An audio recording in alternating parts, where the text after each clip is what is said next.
चलतु आज बनवा विंटर स्पेशल गाजर हलवा जोटा कि छोटू आरंभ करके बड़ पर्यटन समस्त को भल लगी था। तो से 2 केजी लाल लाल गाजर नहीं गली तार चोपा सब चांची दे भल भाव में ग्रेट करदेली अथच बहुत परिश्रम करने को पड़ी किंतु बनीगला बाय द वे।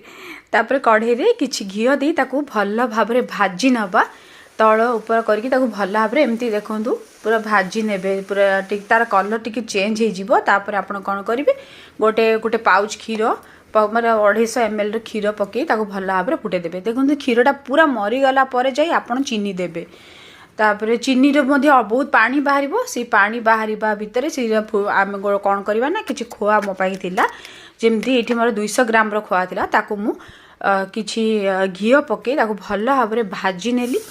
खोआ भाजी हो गला पर मो पाखे ड्राई फ्रूट्स भी थिला ड्राई काजू किशमिश बादाम सबू पकई से गुड़ाक भाजी नेली। देखो ये भितर मोर पानी सबू सुखी जाइए मुझे भजा होता खोआ आउ ड्राई फ्रूट्स भी देदेली आउ ता सहित मुझे अलैच गुंड से